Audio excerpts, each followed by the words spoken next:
Good afternoon. Just hoping I could check. I don't hear any audio yet. Hi, Okay, can you hear us? perfect. Yeah, I just thought I should double check. Thank you so much. Okay, thank you.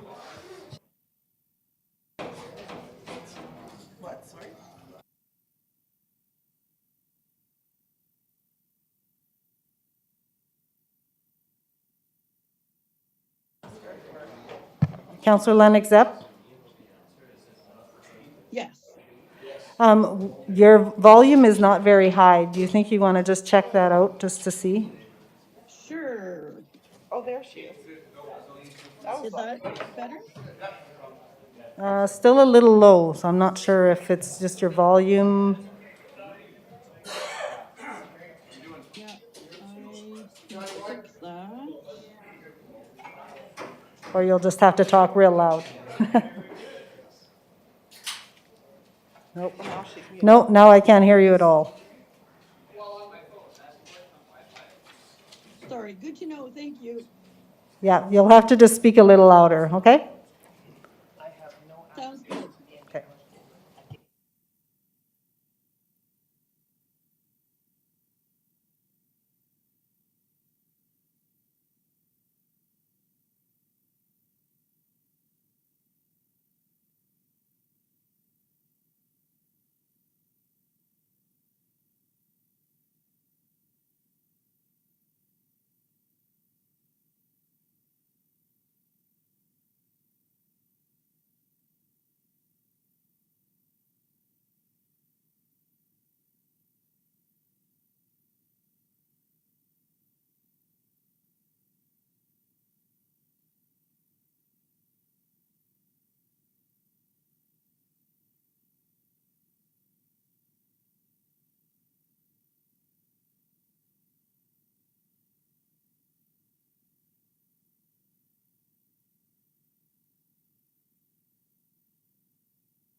Okay, we'll get started here. Since everyone is here now, I'd like to call this meeting to order. And I'd like to welcome everybody to Treaty 6 territory. So we recognize that Prince Albert is located within the Treaty 6 territory and is the homeland of the Dakota and the Métis. We extend our respect to all Indigenous people for their valuable past and present contributions and recognize and respect the cultural diversity within the city of Prince Albert. So before we get approval of the agenda, we have two changes to make. So we have a removal out of 5.2. So they're not here to present today, and they have asked to remove themselves off the agenda. We also have an addition, 6.7, correspondence from Mr. Hootie to be included into that as well, under 6.7. So with those two additions, I'll ask for, or one removal and one addition, I'll ask for an approval of the agenda, please.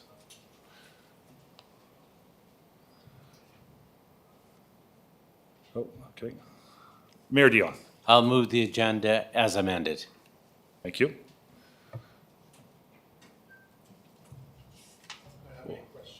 You got a question? Okay, sorry. Just give me a minute. Oh, my goodness. Councillor Zarkowski. Thank you, Mr. Chairman. So I have a question on item 5.2, that it sounds like the request is to pull it. If we did not pull 5.2 and dealt with 5.2 and say by happenstance it was defeated, the request was defeated, is there a timeline involved as to when a similar request could come back in the future? Or are we bound to remove the item? I'll just double check with there's no correspondences to ask to re-put it to another date, but I'll talk to the city manager and see.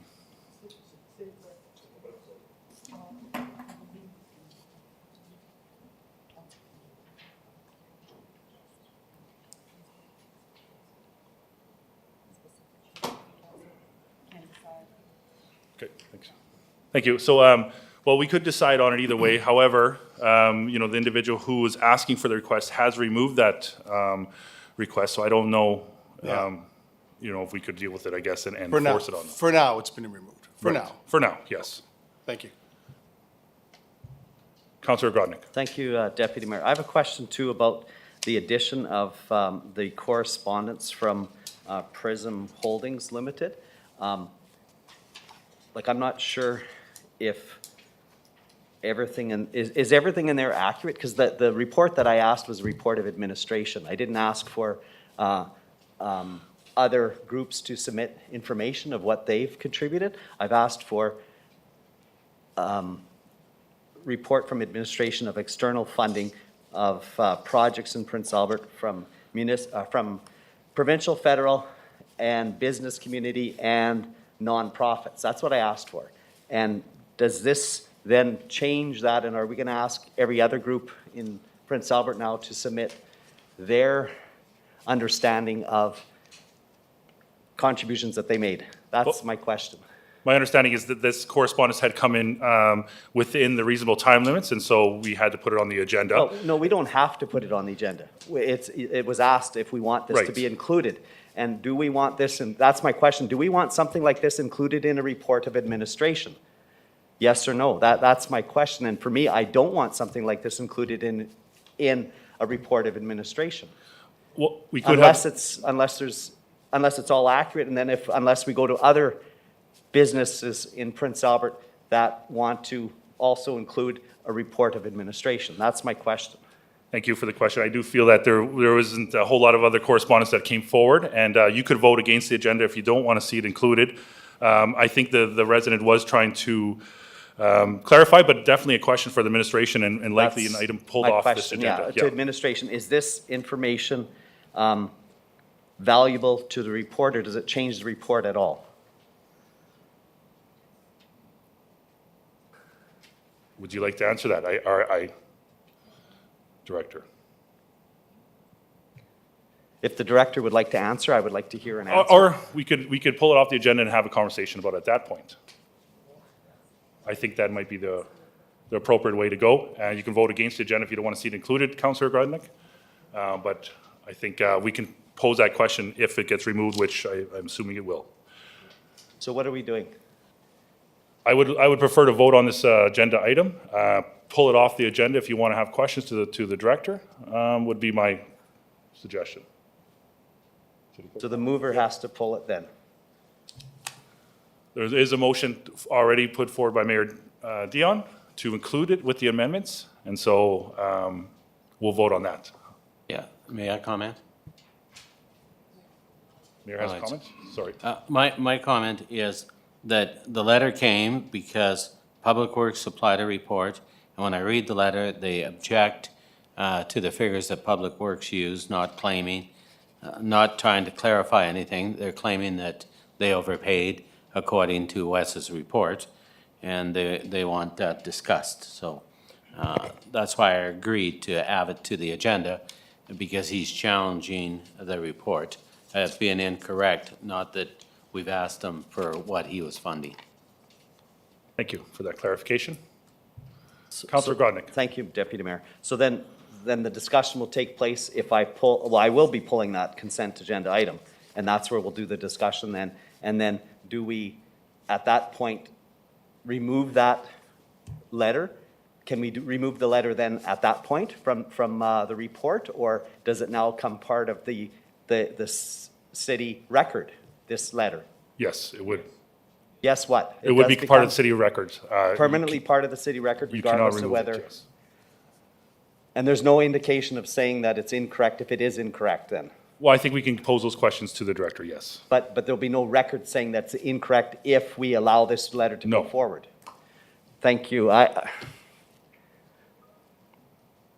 would like the director to answer whether it's accurate or inaccurate. That's what I'd like, but before we approve the agenda. I think it should go on the agenda first. We have a motion already on the floor, so we'll vote on that.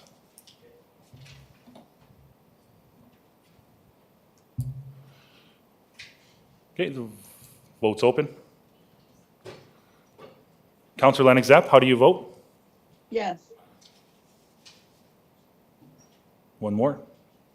There you go, it's closed.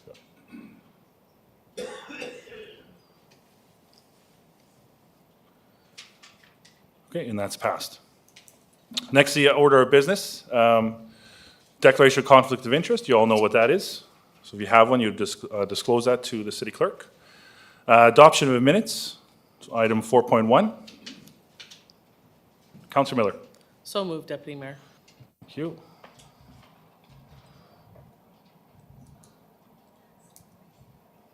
Votes open. Councillor Lennox Zapp. Yes. Thank you. Couple more.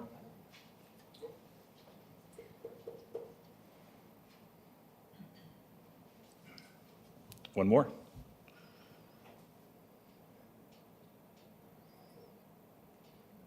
Okay, I'll just close it then, yeah. It's accepted. I did. Okay, next order of business, 5.1. We have a presentation today by Mr. Kelly, Mrs. Packett, and Mr. Myers. You have 5 minutes today, so if you go up to the podium, combined 5 minutes, that is. So just let me give you a minute, and I'll open the podium for you to start.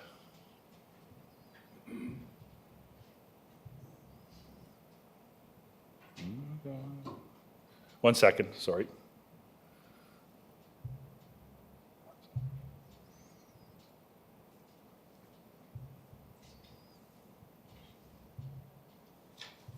Sorry, 1 second, got it now. Okay, thank you, go ahead.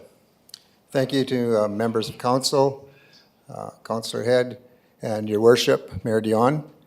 We feel we have a real good proposal here that we'd like. It's a win-win situation for the city. It's to reopen Hole 8 concession. It's been closed for a number of years. We've got a new board up at Prince Albert Prince Albert Golf and Curling Club, 12 new members. This is my first year as president of that organization. A very diversified board, a number of young members on the board as well. So we're just trying to make ends meet. The service industry, you know, has been hit hard, and the Golf and Curling Club is no different. The Rock and Iron is trying to get patrons back, just like every other industry in town. With that said and done, we see an opportunity here to move forward, and Hole 8 concession's been closed for a number of years. We do, as I mentioned earlier, see it as an opportunity to make our Golf and Curling Club and the golf situation one of the best in the province. Last year, I'm a bit of a rec golfer. I think that our golf course was second to none. The stuff that the city has done and helped with the irrigation system and things, our course was in immaculate shape. With that said and done, we hold the liquor license for the course, and we also have an excellent concession. And so the food and beverage, we do a great job with that. And we just see that as an extension if we could have it back at hole 8 in a permanent fixed place. So I think it's in your package. I think most of you had a chance to go through it. Jackie Packett and Darcy Meyer is along with me. Darcy is the head pro up there, but also our new general manager. He's been with us for, this is his first month, so we look forward to working with him some more. Jackie is an avid golfer and part of the Golf Advisory Committee. So as we walk through, I just wanted to kind of go over what we think it is and how we can help support moving forward. Have an excellent working relationship with the City of Prince Albert and have for a number of years. The last time that the golf course concession was open, it ran at a little over a $10,000 loss. And so it's been closed. And we've added an extra cart, but it's not the same. Carts go up and around. So we are able to offer our golfers that sort of opportunity, but it's not the same as having something that's fixed there all the time. And it's right at hole 8, so it's about halfway through your round. You get to hole 11, you're back at the clubhouse, so you can stop there again. And one of the little things I'm sure Jackie will bring up again, but it's just having a clean washroom for the ladies and for all of us. That hole 8, if we're there, we would be looking after that. We'd also take over the expense. In our proposal, we're looking at, for a nominal fee, purchasing that building, and then we'd take care of the expenses. So there'd be no longer any expense to the City of PA for that particular building. We do the staffing. We already do that with our own club, so I think that's a no-brainer for us. The menu, it'd be a work in progress, but it'd be an extension of our own concession and our own rock and iron menu. So I really don't see a negative or a downfall other than moving it along. So with that, maybe I'll let Darcy chat a little bit about the different events that are coming up and maybe some things that I've missed. And then Jackie can kind of come in and talk about from a golfer's perspective and just how it makes the club just that much better facility. Hi. As you all are aware that the shack has been closed for a number of years, and with the potential, we're hoping to reopen that, it would help enhance our experience at the golf course for the golfing public, especially for tournaments that we host. We're hosting a number of events this summer, and it's a good opportunity to take advantage of the traffic that we currently have and enhance the experience of the golfers and the visitors to the City of Prince Albert. So we're really hoping that we have the tools in place. We've got the staff, we've got the liquor license as well, and we just want to make the golfers' experience more complete here in Prince Albert. Hey, I'm Jackie Packett. As mentioned, I'm a member of the golf course. I have been for 35 years. I'm on the Golf Governance Committee. I also chair the Ladies Northern, which hosts between 65 to 100 golfers from across this province in Alberta in the first part of June. And I am part of the Business Ladies golf group here that plays every Wednesday evening. Obviously, 35 years ago, I was quite a bit younger and could golf a full round with not needing all the facilities. Not having a washroom for women is quite inconvenient. We don't have the same tools that some men have to go in the bush. So having a clean washroom that's accessible and run by our people would be absolutely wonderful. The other thing that does happen is we do have a bit of a following where people want to see how we're doing our rounds. So they would often come to the concession area, maybe grab a burger and a pop. They'd watch us come off of 8 onto 9, find out what our scores were, and have a quick little visit. Or it was just a good opportunity to have a stop partway through the round. So out of respect for all golfers, but in particular female golfers, we'd be more than happy to have that concession run by someone who's concerned about washrooms, concerned about keeping the interest in golf alive. Thank you. Thank you. And just under time too, so that's perfect. I'll open up the floor for any questions, if there is any, from fellow councillors. Mayor? Councillor Grodnick. Thank you, Deputy Mayor. Thank you for your presentation, and I agree that anything that can enhance the golf course should happen, and especially if you're taking over the risk, I think it's a good deal for the city, for the golf club to take over the risk of running a concession and doing what you said in the report. So I would move the recommendation that move to community services for review and report, whether this is feasible or not. So I support it. Thank you. Thank you, and the golfers would support you. Most golf courses have a concession like this. Councillor Zarkowski. Thank you. Mel, Darcy, and Jackie, thanks for being here, and thanks for your enthusiasm of taking a bite out of that. I think it's moving forward for sure. I think the board is the right makeup to take on something like this. So I'm curious what the administration comes back with. We'll have that conversation and make a decision. I do have a question, though, if I may. So I'm curious how you would see this arrangement. Is it an outright purchase of that building? Is it a lease of that building? Are you asking for an arrangement that reflects the current arrangement that the city has with the Prince Albert Golf and Curling Club Center, specifically in regards to the contributions to capital? Because sooner or later that building, if it comes into your possession, will need improvements. So how do you see that arrangement moving forward? We did, within the proposal, Councillor Zarkowski, we did mention purchase for a nominal fee. Yeah, something that would be worked out between City Council and ourselves. Okay, so then you would, the board would take on all of the capital improvements that would be required for that building? Well, it depends what you do with capital, and I think we, where that goes forward. There is an arrangement within the city with us, with the actual building we have right now. So we haven't really crossed that. I think that would be a discussion that would move forward. Yeah.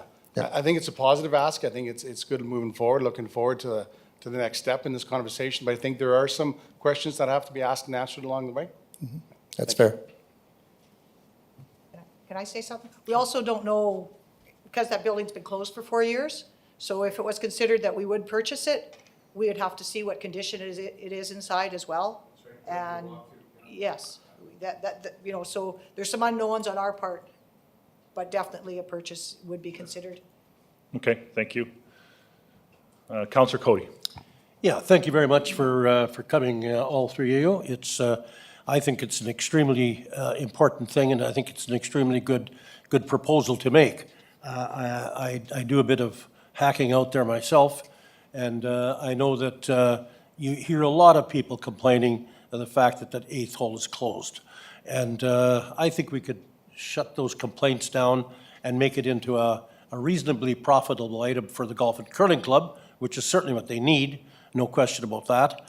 And when I look at the proposal, or I mean the resolution, or the, whatever you want to call it there, it's fine taking it to community services for a review and report. But you got to remember, you know, in spite of the fact that our season is likely going to be shortened a bit because of the weather, it is going to start, and likely start by probably May the 15th or somewhere in there. And by that time, we should try and have the thing up and running. So I'm going to see if we could maybe ask for a bit of an amendment, friendly amendment, just indicating that we come up with a report as quickly as possible for the next city council meeting so that we can make a quick decision. Because I think it's time is of the essence here. There's no use of starting this thing in the middle of the season. You might as well get it going as quickly as we can at the beginning of the season. So with that friendly amendment, I would ask the mover if that was fair enough. Okay, Dennis Grodnick is saying yes, we can add that in there, make the change to get it quickly as possible for the next city council meeting. Yeah, next council meeting. Is that okay, Councilor Grodnick? Yeah. Okay, thank you. Okay.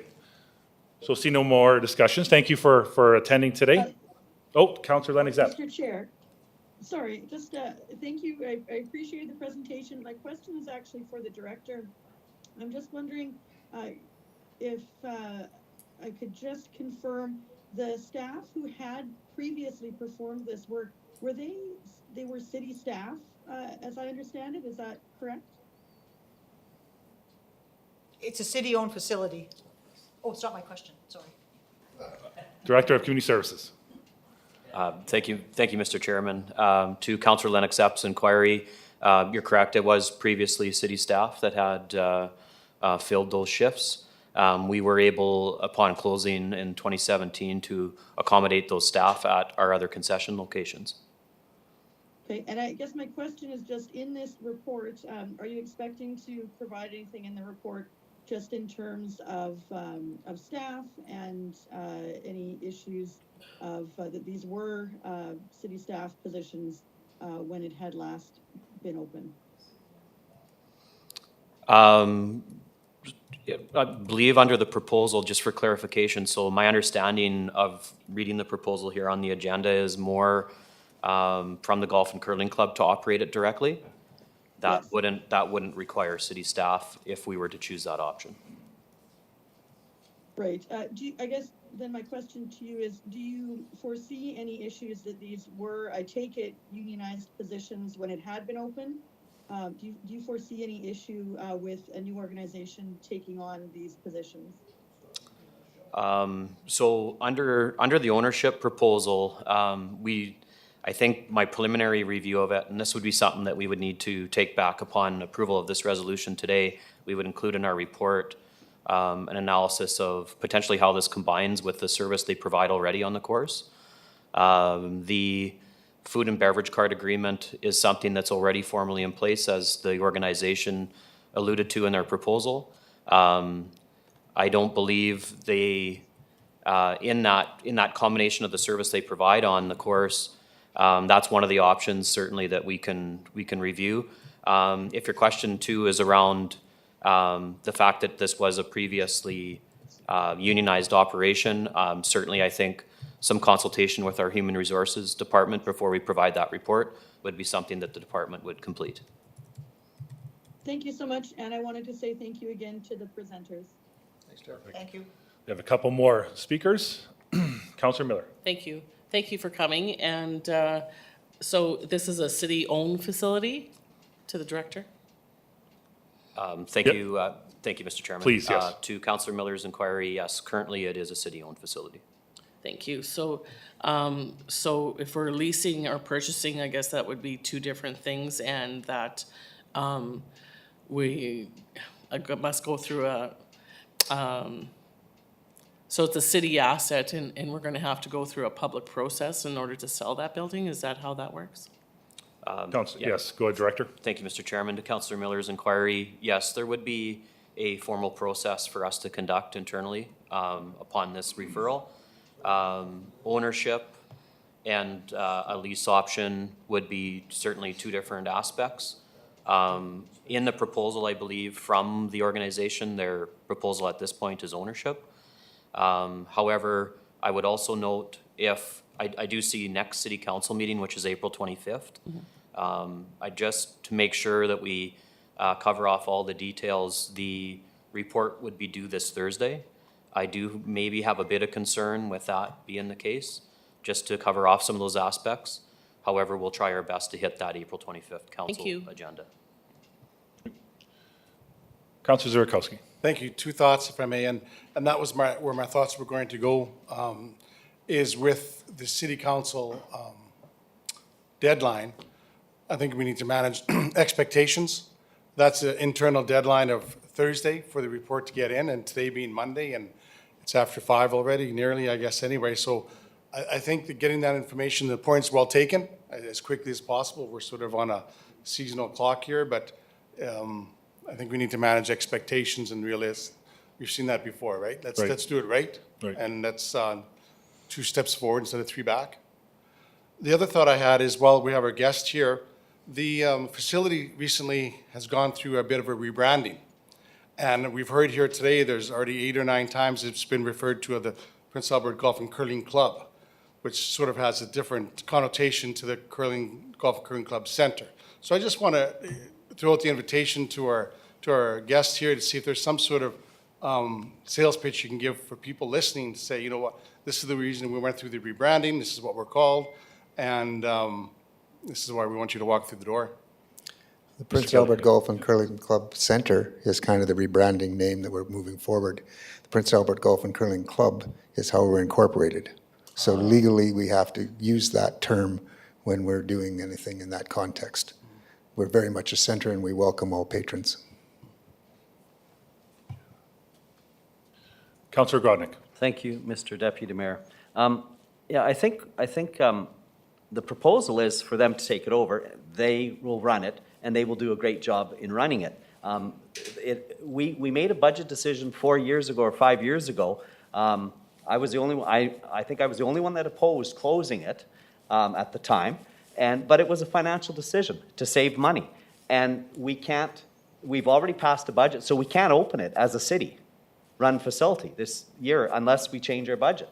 And we didn't budget for that. So right now, a group has come forward and they plan on running it, and they are going to staff it. They're going to do everything, assume all the risks. If it loses $10,000, they lose the $10,000. The city doesn't lose the $10,000. They lose it. And I can guarantee you they won't lose it because they're going to make sure that it's successful in however they run it. And that's what I think is a win-win. We're going to get, it's not going to be a risk to the taxpayer. It's going to be adding an extra feature for the golf course, and also for people that don't even golf. Like I said, I often would stop and get a hot dog or a hamburger or whatever. You know, you stop on 22nd Street and you can go there and get something. Summertime, why not? That's the advantage of this. And so I think, you know, with signage and with all that, they can market and they could have a really good little, you know, food stand there for residents and for whoever wants to use it. And so I think this is a great proposal, and I hope that the report comes back and says, let's go forward with this and come to some sort of agreement and hand it over. No staff are losing their job. We're not taking any city employees' jobs. It hasn't been open for 4 years, so nobody's losing their job. Mayor Dion. And we can hit the next council meeting because there is no meeting on Monday. It's Easter Monday. So our next council meeting is not till the 25th, which is 14 days away. So that should give lots of time for the report to get ready. Thanks for that clarification. You'll work hard. No, we have a new city clerk. No pressure, City Clerk. Okay, see no more discussions then. We'll go ahead and vote. Vote's open. Councillor Lennox Zapp, how do you vote? Yes.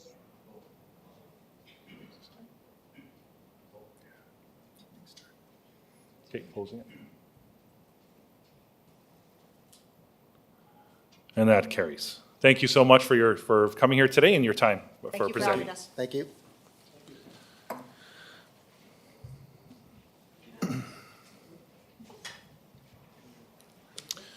So next items we have is the consent agenda.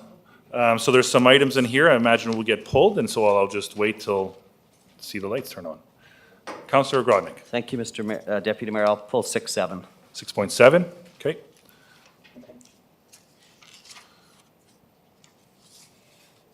Anything else?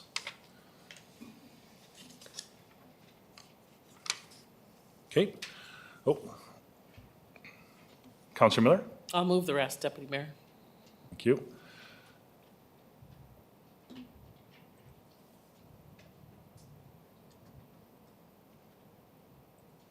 Okay, vote's open. Councillor Lennox Zapp, how do you vote? Yes.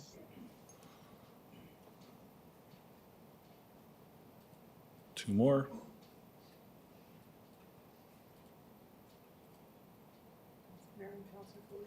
Two more votes waiting for. We'll close it, yeah. And that's carried. Okay, so 6.7.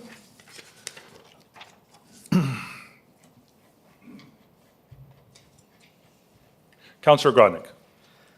Thank you, Mr. Deputy Mayor. I want to thank the people that put together this report.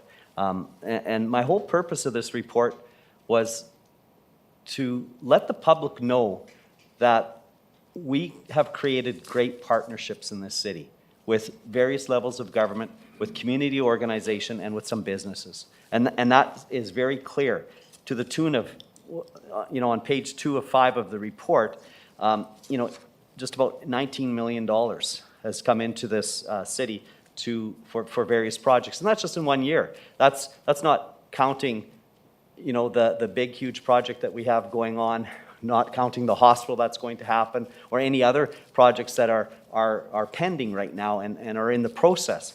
And, I want the public to know, the federal government of Canada has contributed $5.8 million to the city. Provincial government, 9.5, and then additional for COVID, 2.2. And then external agency, or not external agencies, funding from the community and businesses, over $1 million. That's a lot of money that partnerships have been made with our administration and with other levels of government. And so I thank them for providing us with this information, and I would like us to have something like this yearly so that we know. And I hope it wasn't too much work to put together, but if we can do this yearly, the public and councillors will know where our money is coming from and where our partnerships are, and how good, that we're trying to build, togetherness. It's one taxpayer, and we see, 3 levels of government funding projects in our community from that one taxpayer. And we are getting a lot of money from federal and provincial government. So that's just my point. I'm not going to debate the letter. I think I have an answer. And so I'm not going to debate the letter that was attached to this report. So I'll move the recommendation that we receive as information filed. Thank you. Thank you, Councillor Grodnick. I do have a question to the Director of Public Works about the letter, just for some clarifying reasons. I see in the report we're listing $348,000 as this work done. This letter that came towards us today is saying a little more $500,000. Can you speak to that a little bit, Director? Absolutely. Thank you for that question. Both the report written by Finance and the letter are correct. The difference between those two numbers is the PST and the GST. So in the report, each of those funding arrangements where the money was coming from doesn't include the taxes, and the letter speaks to the taxes. The amount they paid was $386,000, but that was including the GST and the PST. So both are correct. There's no hidden numbers here. Thank you for that clarification. Mayor Dion. And if I read his letter correctly, he's also mixing the two projects together. There was 2 projects, the development of his property, which he needed sewer hookup and water and line and a fire hydrant. And then there was also the agreement he had with the city to install the streetlights. So he sort of blended them together, where they were 2 different projects. One was, some of the costs were divided to development of his property in the PV Mart, and then the other one was for the road. So I think it's easy for the department to respond. Thank you. Councillor Zurikowski. The federal government recently opened up another envelope for transit for municipalities across Canada. And I'm curious if we have the numbers yet, what our share, or the City of Prince Albert's share of federal dollars would be. I think there's, the provincial government is contributing a certain percentage as well. I'm just, wonder if we can get an update on that under the envelope of transportation, if we have any more information on that. Director of Public Works.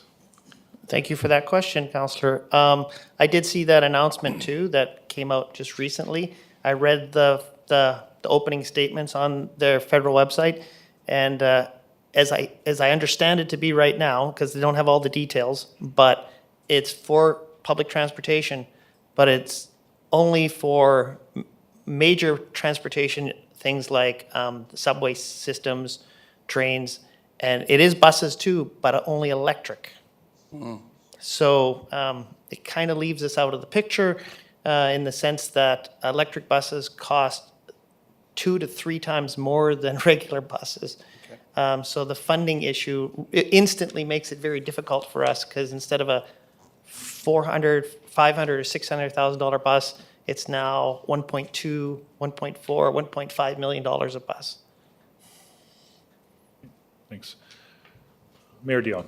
Now, I don't know if he's talking about the same report I am going to, but I did have a meeting with Mayor Charlie Clark, and there's $11 million out in the report to also cover shortfall of COVID, and that was for the city of Saskatoon, city of Regina, and the city of Prince Albert, and our share was about $1.3 million, and it had to be matching funds from the provincial government, and the provincial government wrote us and told the province that they already give us money through our operating grant.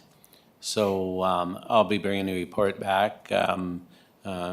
Mayor Clark has his staff working on it, and then we have to make a decision whether we're going to take on the province over not funding it under the operating grant scenario. So that's what I understand about the funding report, and I learned that at SUMA. Thanks for your comments, Mayor.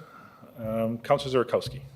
Yeah, I think the revenue sharing agreement, or some people call it the municipal operating grant, but that revenue sharing agreement between cities, municipalities, and the province, that percentage of PST that is spent in your community be returned to your community. I think that's something that we need to have an honest conversation, push back a little bit, say, you know what, that can't be a catch-all. That PST that's spent in the community should be returned to the communities, and that's been the traditional arrangement. And so specifically, I guess, to that program that the mayor referred to, is it that sounds like the federal government wants to push money for transportation, for transit to cities? Is that dependent on the provincial participation, or is there some avenue where the federals can push that money straight to municipalities for public transportation? Mayor Dion. No, at this point, they require provincial donations. So as soon as I get the report from Mayor Clark, I'll be bringing it to council, because one of the things he's also talking to Mayor McMaster about in Regina is if we're going to take the fight on. So once we have all the facts and information from him, I'll bring it forward to council and we can make that decision. Councillor Kilmer. Thank you very much, Deputy Mayor. So just further to that, the question and the funding and shared partnerships that we do have with federal and provincial, if by some chance that the provincial government changes their mind, I am wondering, does that still fall into the just like the not revenue sharing, but the cost sharing of the arenas, where the money comes from federal government to the provincial coffers, and provincial then charges a 6 or 7% and then comes to us? Would that still fall in that category? Give me a second. Oh my God. Mayor Dion. Yes, I would, because they administer the program. But just so you know, the province does not and has never, besides mobility, ever been involved with transit. When we did our last transit purchase, the only donation we did get is from the federal government to buy one of the new buses. Thank you for that. Councillor Cody. Yeah, you know, it's a really sad commentary when when we have a partnership with the provincial government, and we are a creature of the provincial government, and they, of course, are a creature of the federal government, and by jurisdiction, they have to send their money to the province. That's just terrible, because of the fact that they, number one, charge them 7% to administer it, and number two, if they don't want to pay, then we don't get the funds. And they hide behind the fact, the red herring, that we're getting revenue sharing. Well, do you think Ontario doesn't get revenue sharing or Manitoba? Of course they do. Their province has revenue sharing exactly like we do. They may have a different formula, but they get it. And I can tell you what, the first person to jump onto a situation like this would be Premier Ford. He'd be on there like a bad habit, saying, "Look, we'll take their money if we can get it. Absolutely, we will. It's 50-cent dollars." And here we sit in an island and can't get the money. It's unfortunate, This is a big issue when you look at it. $1.2 million gives us $2.4 million, which is about what would have been close to what we paid for our buses in the first place. And it would have helped us out a heck of a lot in the situation we're in. But here we sit now having to buck against someone who says they're constantly saying the same thing. Well, look, you get revenue sharing, you get revenue sharing. Well, revenue sharing is something that we get because of the fact there's gas being used in our cities and province, and we get a percentage of it. And this year we're not going to get as much revenue sharing. Why? Why not? Because the PST is down, and not only that, but they changed it from 1% to 1.75%. So we've got an uphill battle all the time. There's wind blowing in our face constantly, and it's not quite fair. And I think we need to do, at some point in time, find out what the real jurisdiction is here and maybe what the Constitution says. Because after all, the time has come where if we haven't got a willing partner in the province, well, we stand to lose. And the province stands, the people of the province stand to lose. And I think it's time that us here as councillors and as SUMA and FCM take up the cudgel and say, look, the time has come. We've got to fight back far more vociferously than we've been doing. And I'd be prepared to take on that fight anytime. You're here, Councillor Cody. Thank you for your comments. See no more, then I guess we'll go ahead and vote on the motion in front of us. Just give me a second.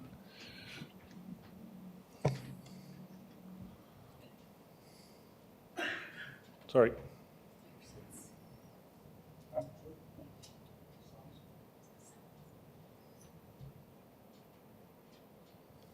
Okay, the vote is open. Councillor Lennox-Zapp, how do you vote? Yes. Okay, close it. It's accepted. Okay, so the next order of business is 7.1. We have a verbal presentation from the Parks and Open Space Manager, Tim Yeaman. If you can go to the podium, please.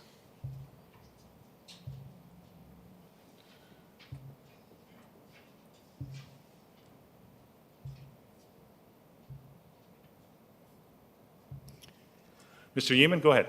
Okay, thank you. Seeing as there's nobody else here, I guess I get to go as long as I want tonight? No?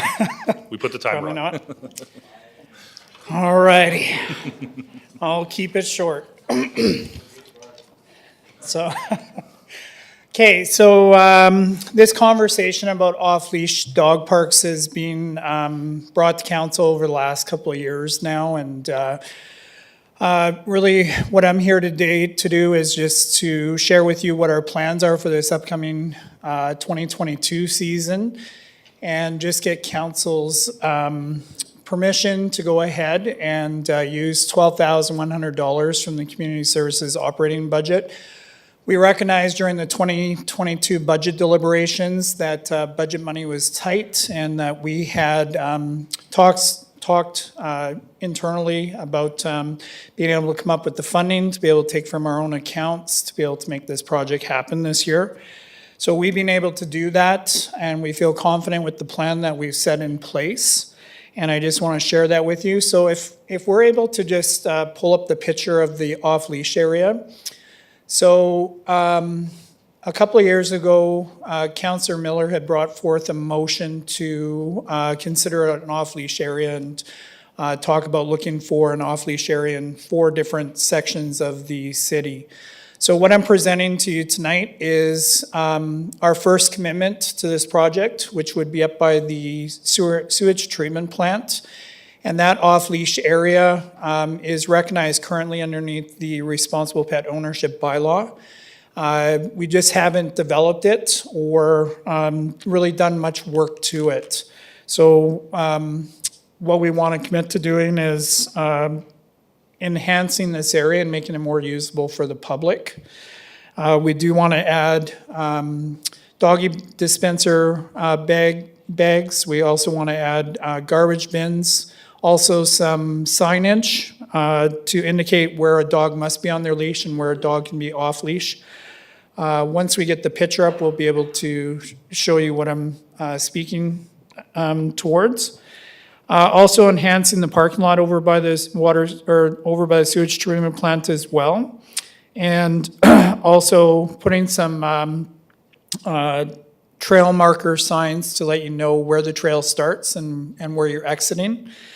Also, what we want to do is take this next year, and also we had some good feedback from the Community Services Advisory Committee about whether or not we need to put up fencing within this area itself.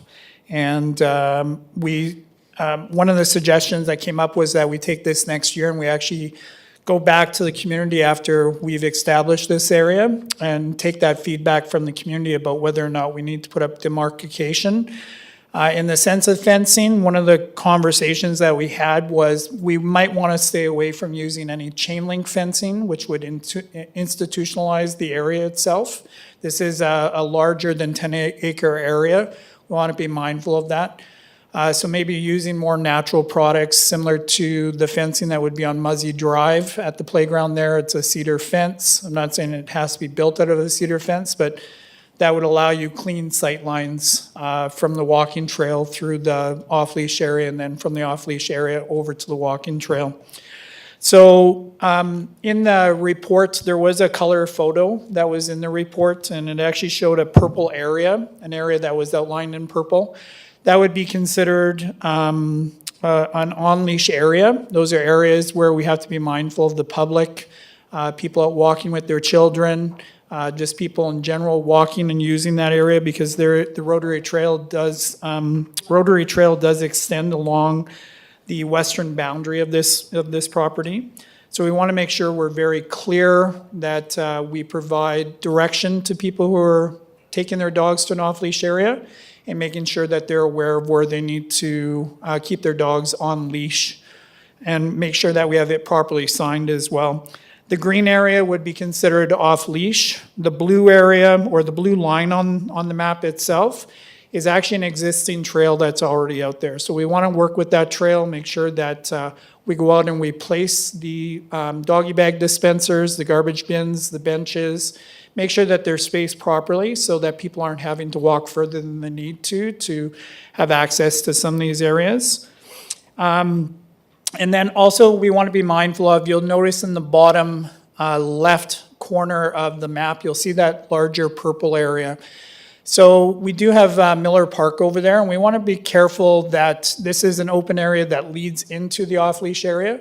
So we felt that if we created a buffer with signage that actually indicated that you're now entering an on-leash area or an off-leash area, have signage on either side, that we're making the public aware that there are dogs that are running around off-leash, and also to make those responsible pet owners take notice that they need to get their dogs on a leash past this point as well. So we feel that this is a plan. This is the first of the locations where we feel if we can complete this area, use it as a template for moving forward, and get a good working knowledge of what it is that we're trying to establish here. I think it'll help us when we move on to the next project. The next area that we had talked about would be up by the water treatment plant.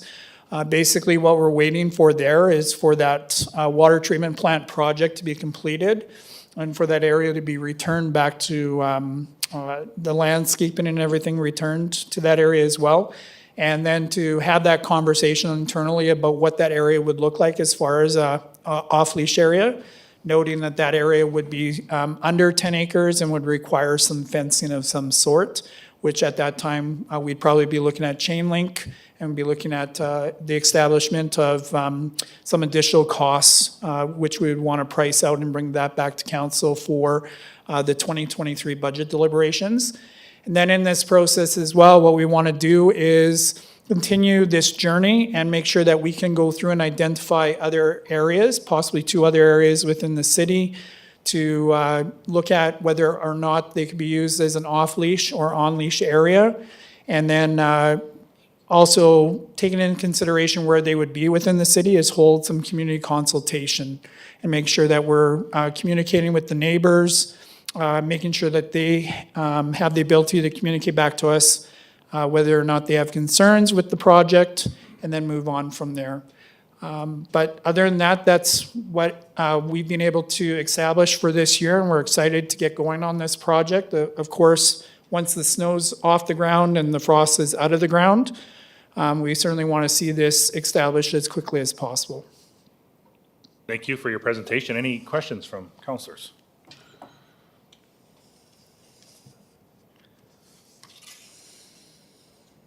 Councillor Cody.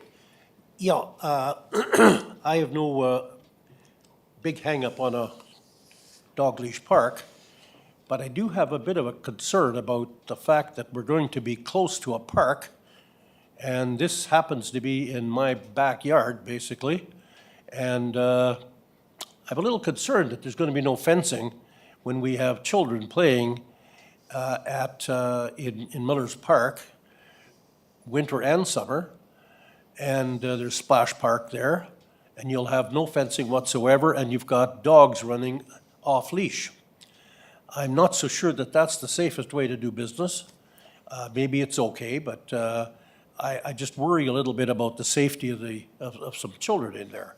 Also, I don't know what the hours are for an off-leash park. I don't know much about them, but you know, the Rotary Trail goes right along the residence all the way from above Adnac to right down to First Avenue or First Street. And I'm hoping that we don't have dogs barking there all night because people are wandering around in the bush there with them. That's another concern I have. And I know that I have a resident there that consistently picks up doggy-doo in that bush. Now, in fact, last summer she picked up 6 big bags of it, and we in fact asked Parks, and I think Tim was good enough to put a barrel there so that they could at least put the bags into the barrel. So, you know, we have to worry a little bit about, we're very close to residential area here. If you look at the dog leash park at Warman, you're coming in off the road there, and they're nowhere near close to any residents, and it's all fenced. So I'm a little concerned about that. I certainly am not going to say no to the project, that's for sure. But concerns I think we have to express on behalf of the folks that live around there. And if I could just respond really quickly to that. Yes, go ahead. Thank you, Councillor Cody. I think those are very valid points, and we need to be very mindful of that. I just want to assure council that this area has been an off-leash area for years. It hasn't been monitored, it hasn't been signed. There's been no doggy bag dispensers, no garbage bags. I think moving this direction and actually making these enhancements is only going to help create more awareness, but I think there is a public educational campaign that needs to be created on this as well, and something that we're committed to working with communications on. And I think the more awareness we create within that area that we want to make these improvements, I think it's going to go a long ways in making sure that it's properly signed. And I think, you know, if we review after a year, we can make some different decisions on whether or not we need to actually add some fencing. But at this point, we didn't feel it was necessary, but I certainly hear you, Councillor Cody, when you indicate that it's close to a park there and it's close to the trail. And those were some of the comments that came up at the Community Services Advisory Committee. And we want to be mindful as we work through this process to make sure that if those changes are required, that we bring that to the 2023 budget deliberations so we can have those costs available. Councillor Godnick. Thank you, Deputy Mayor. I'll move the recommendation and just a little bit of the discussion at the Community Service Advisory Committee when this was brought forward last week or a couple of weeks ago. The members of the advisory committee were very positive about this, and thank you, Councillor Miller, for continuing to push for 4 corners of the city to have dog parks, off-leash dog parks, and that was heard at the committee meeting as well, and very appreciative of the members of that committee. The discussion was brought up, the potential for revenue as well, with park benches and having people have plaques on the park benches and selling that and generating some revenue in this park, off-leash park, where it actually won't end up costing the city, I don't think, a lot of money, or potential to not, cost the city a lot of money to operate if you do that. And I know, the discussion was many people said, yeah, that they would have, either a memorial little plaque on a bench for their pet, or just, a business wanting to advertise and say, we'll support a bench or a signage or what have you in that park. So there is the potential for revenue from this, as well as just the idea that it'll be a great place to for people to be able to have their dogs in an off-leash area of the city. That's kind of the discussion that took place at the Community Service Advisory Committee. They're very positive about the potential, but also knowing that as we open there, as Tim mentioned, there could be some changes that might be required in the future to address some of the needs that Councillor Cody brought up as well. So it's a very positive step, and thank you, Tim, for the report and all the work that you put in that, and for your vision, Councillor Miller. Thank you for your comments. Councillor Zurkowski. Thank you, Mr. Chairman. A lot of positive response back from folks who own a dog and are constantly looking for places to take their dog for a walk. Lots of positives coming back since Friday, I suppose. A couple of thoughts. I've been to this place. As you say, it's been existing for quite a long period of time. And so I just need to talk through a couple of issues that folks have brought to me, and that I have some questions as well. So it looks like what we're doing here, it's been in existence for a while, it's been there, and what we're looking at doing is putting up some signs and some doggy bags and garbage cans. That's what we're doing. Okay. So I think that if we're going to invest in some signage, if we're going to invest in this, I don't think that can be all we need to do. I think we need to plan for some fencing as well. One of the dogs we used to have was a red lab. She's jumping in the water. She's going into the water. She's pulling me in the water. If I don't let go, she's going. So that's a concern from some dog owners. Going along the Rotary Trail, imagine you walking your dog on a leash and there's an off-leash dog that comes running up in a friendly manner. Tough to tell if they're friendly or not, but benefit of the doubt, in a friendly manner.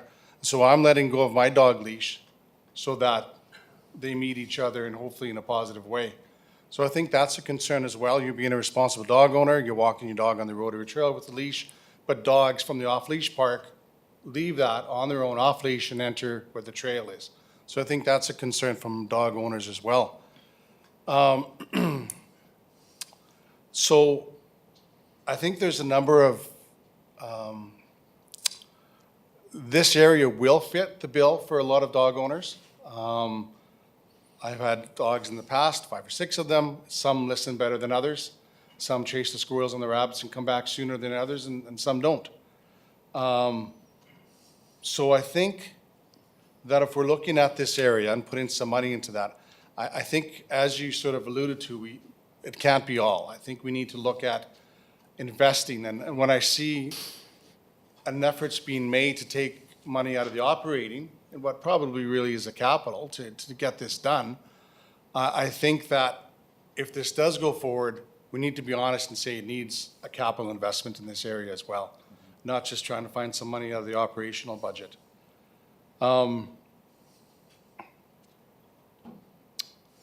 Is there any intention or belief or desire to cut back some of the bush that is in there insofar as a safety concern for some dog owners that are walking their dog? Yeah, so part of the process would be once weather conditions actually allow, we'd want to actually go and do a tour before we do any work within this area and identify maybe inconsistencies within the trail, where actually this off-leash area should actually end, because when you come in off of the Rotary Trail, there is some very heavily treed area, some heavy bush area. Yeah. So we want to be mindful of that. And Councillor Zarikowski, like when we talk about fencing, it's probably one of the most expensive parts when you're talking about a large area like And this, that's why right? we're not doing it, right? It costs money. Yeah, and I think part of the strategy here would be to start here, get this established, and then identify, even through partnerships, sponsorship, working with our local SPCA, working with our local doggy daycares and dog training businesses, and find out if there's a desire for them to get involved as well. I think that this has to be a community project, and what I've discovered, looking at other communities that have established off-leash areas, is the dog community is huge, right? And there's a lot of people who want to get involved, they just don't know how to get involved. So I think we just need to make sure that we're communicating with them, make sure that we gather that information and utilize that information to help us best plan on how to proceed moving forward once we get this first stage initialized. Yeah. Thank you for that. I don't think necessarily a thick bush along the Rotary Trail is a bad thing. Maybe a bit of a natural barrier along that area. So I see this as a beginning and not the end of this location, if this is the best location the department is bringing forward to get some work done. Did the department consider that similar area, there's existing pathways, there's bush south of the ball diamonds, just east of west of the Little Red Park? Was that considered or chatted about? So it's a bit of a natural barrier there as well with the ball diamonds and on the road. Was that considered or still being bantered about at that location? That's still being bantered about. Currently, right now, Little Red, there's a requirement for people to have their dogs on leash at Little Red all the time, but it's heavily known that people take their dogs off leash there. So we've recognized that there's lots of individuals who take their pets out there, but we could certainly do a better job of possibly identifying an area where they could take those pets to keep them off the walking trails and that if they're not going to walk them on leash. Yeah, and I probably shouldn't have said the Little Red River Park proper. Probably should have said the Pohon Parkway area. Correct. It's a greater area and not at the Little Red.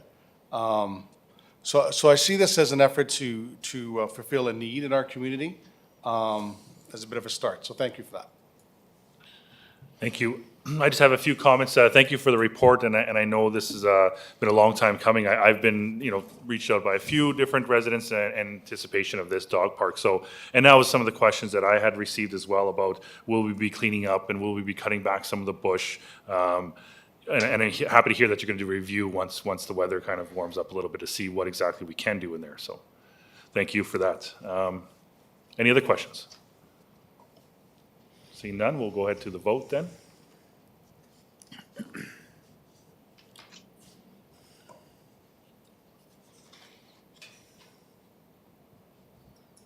Votes open.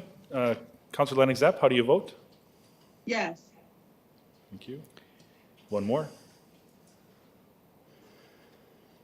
That'd be me. I'm closing it. That's carried unanimously. Next item of business, 7.2, beautification of Prince Albert. I guess Parks and Open Space Manager Timothy Yim.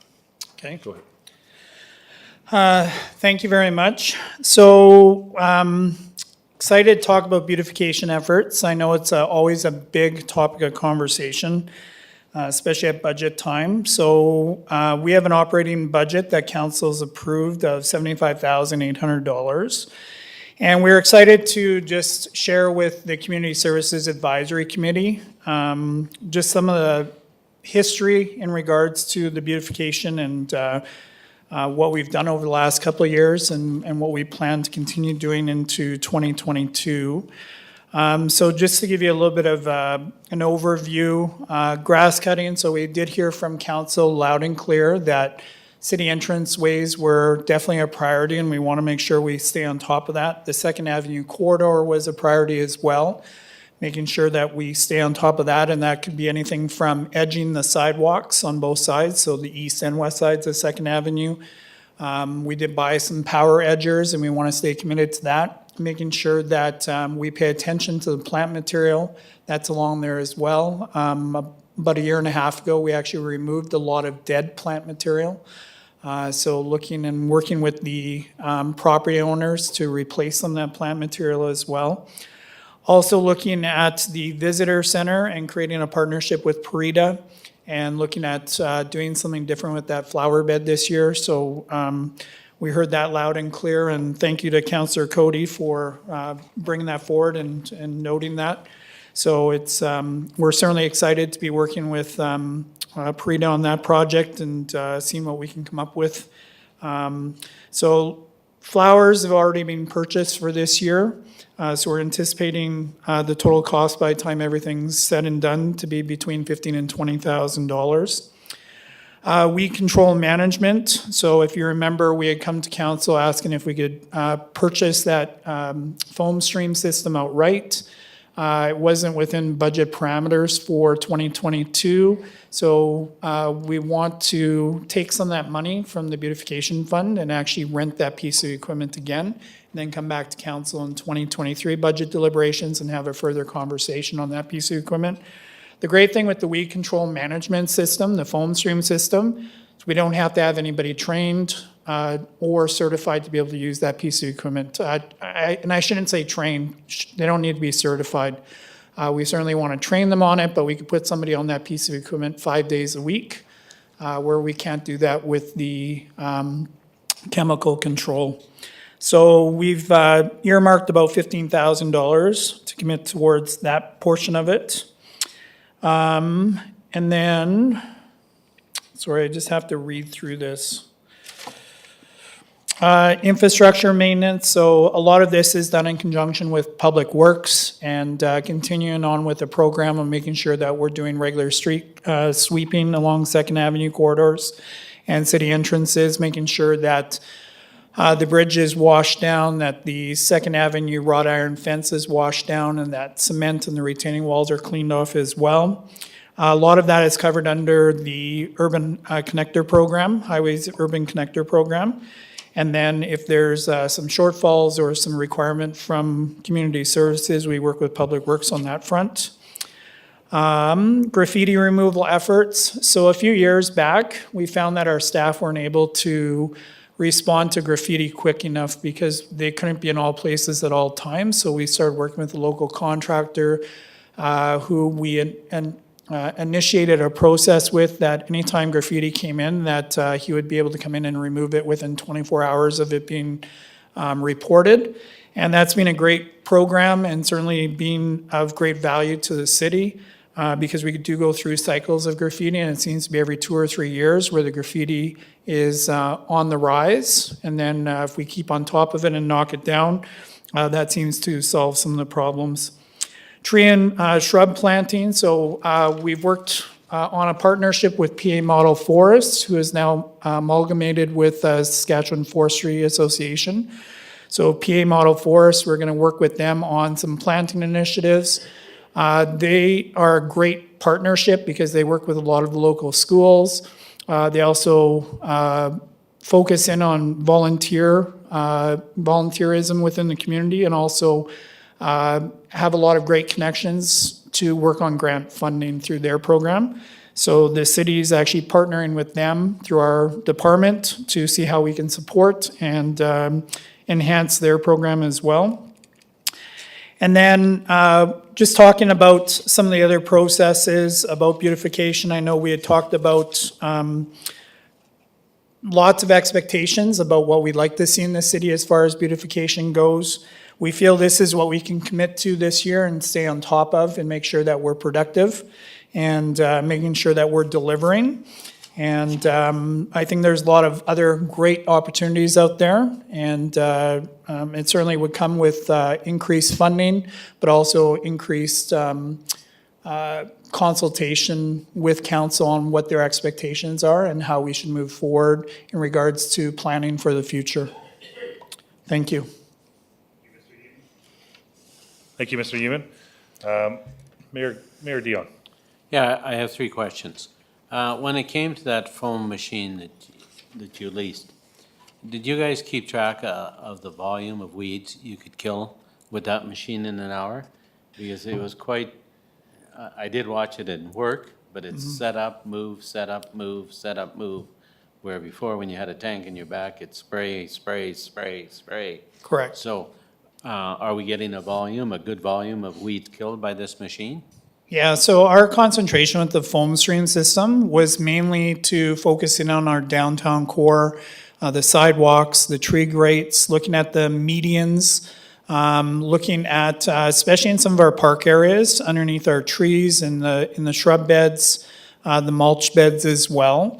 I can certainly, if councils would like, in the 2023 budget, I can certainly bring that information forward and give you a better look into what we've been able to accomplish with the weed control using that system and how effective it's been. Yeah, I was thinking, I don't want to spend $10 to kill a weed. Absolutely. Okay, my second question, I have 3. When you pressure wash the bridge, can you please not do it during rush hour traffic? That I find if we don't aggravate people on the bridge, they leave us alone. But for some reason, we want to, look at us, get in that lane. I don't care you're up the hill. I'm cleaning the bridge. So I'd like that practice not to continue like it did last year. Second Avenue, we have lots of landscaping agreements. Are we going to try to enforce them this year? Because some of those landscaping agreements we have, we allowed them to take half the boulevard over as long as they, cleaned it, put the shrubbery in, cut it. But they also used lots of our area for parking. So I believe if they're not going to do the agreement, then we should remove that use of that property from their ask. Because that's the whole reason that we did it, is for them to help clean up Second Avenue. Okay, so I can respond to that really quick. Sure. Yep. Actually, we've, over the last few years, it has been a little bit of a frustrating process. We have worked with the city solicitor to look at landscape agreements and how they're enforced, the wording in them. So I think we've made some improvements on that aspect. We've also been working with some of the property owners along Second Avenue who, within the last year, have re-landscaped or taken steps to re-landscape. So we're certainly encouraging that. And I'll be working this year with some of our more challenging properties to have a further conversation, make sure that they understand what their obligations are in their landscape agreement. Because we know some of those properties have changed ownership. So we just want to be mindful of that as well, so. Okay, thank you for your comments. Councillor Grodnick. Thank you, Mr. Deputy Mayor. I'll move the recommendation, and thank you, Tim, for your report. One question that I have about city beautification is I often get asked by residents in our parks that are in residential areas where the park goes right up to a fence, why the city, when we cut the lawn in those parks, why we leave the grass right along the fence. And I think I know the answer, but can you explain to us why we don't go and weed whack along people's fences in park spaces? Yes, thank you for the question, Councillor Grodnick.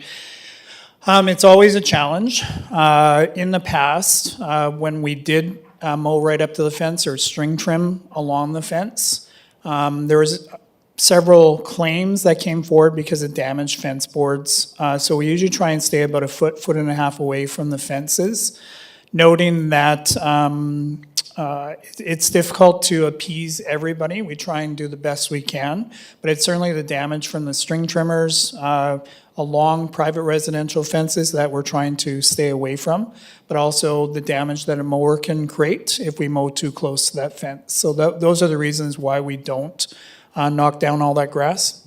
Okay, thank you. Okay, Councillor Zurikowski. Tim, thanks for your report. Again, very good.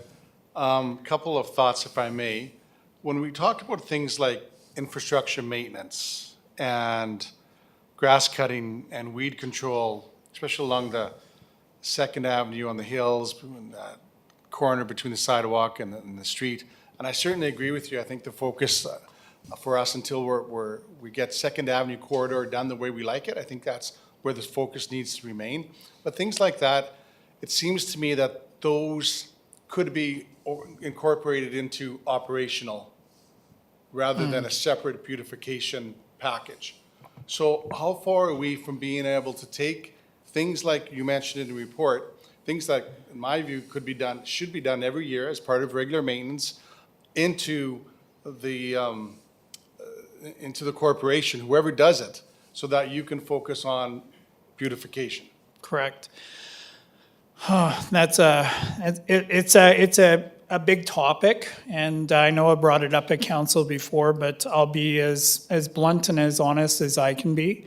But I do think beautification, when we talk about an operational perspective, we only have so many staff and we only have so much equipment to be able to manage in a very short season and make that great impression, right, to the public.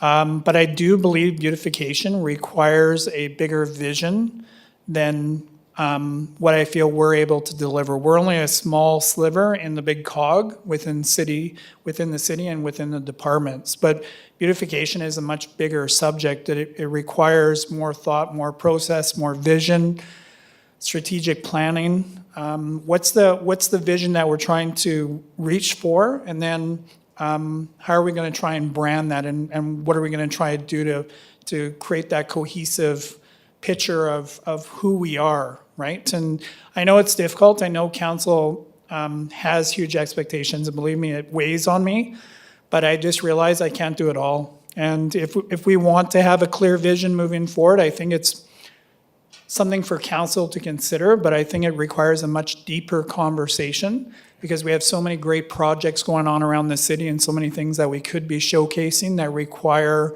what I believe that fall under the banner of beautification. And how we're going to communicate that to the public. It's simply not Second Avenue. I realize that's where we've focused in on because that's where the project started.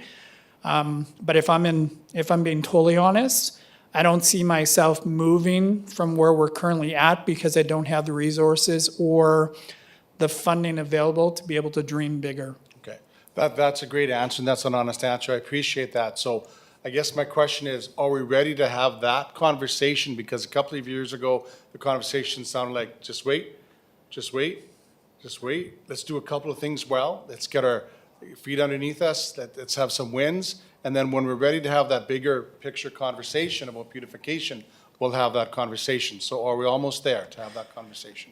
I'm going to, knowing what we currently have on our plate for 2022, I would say that we would be close to being ready to begin that process in 2023, knowing that we have a number of commitments before us that we need to see through and do well and see through to completion. I certainly wouldn't want to take on something and then not be able to bring back something to council or be able to pull from the other departments.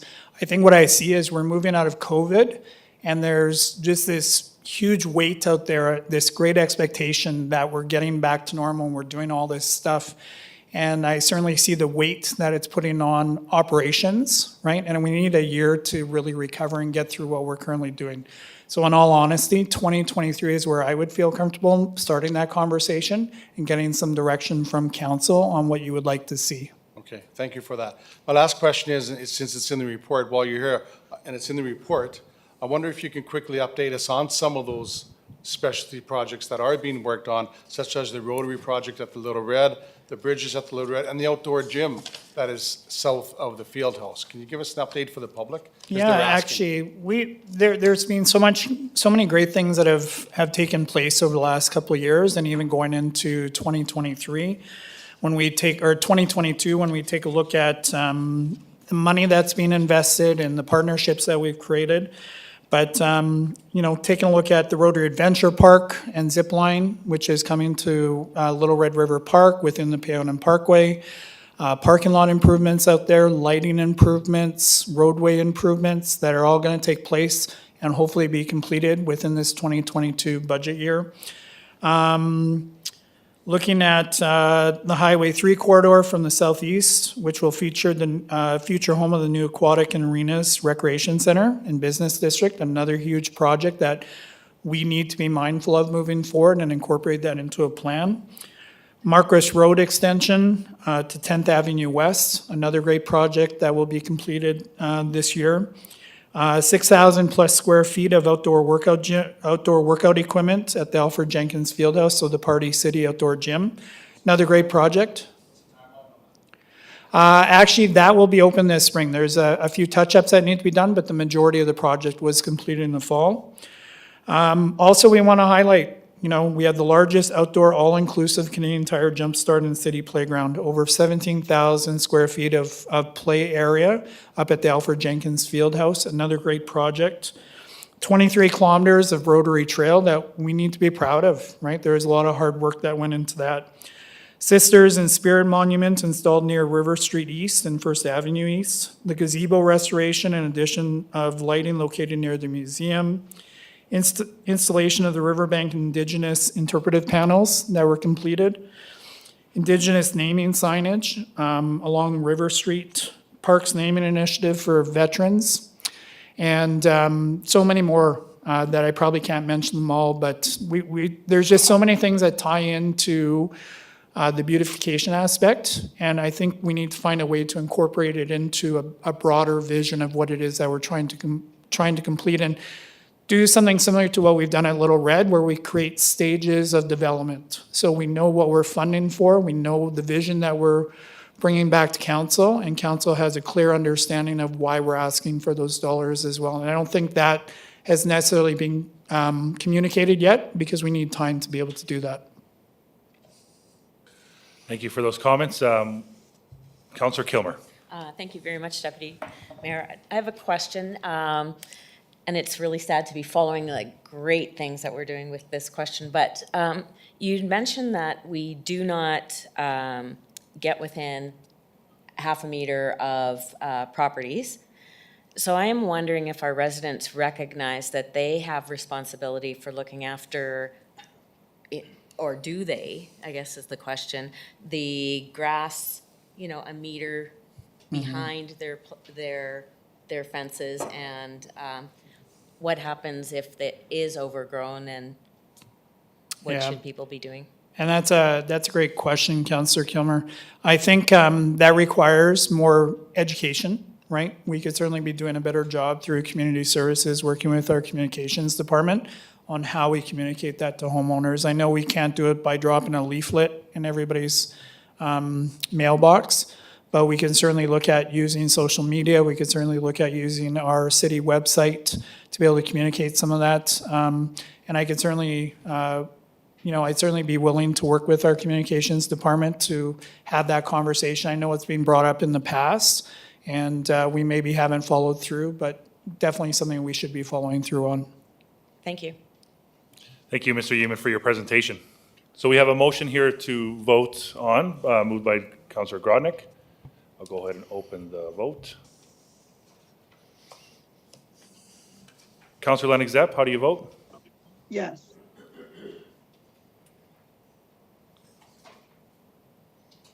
Or close it. And that's accepted. That's carried unanimously. Okay, one order of business left, unfinished business. Don't have none. Councillor Kilmer. I move we adjourn. Any discussion on that? Seeing none. 6 o'clock, okay. Gives everyone enough time to have dinner. So let me open this vote. Hang on one second. There it is. Vote's open. Counselor Lennox Zepp? Yes. Closing it. Accepted. And we're adjourned. Thank you. Thank you very much.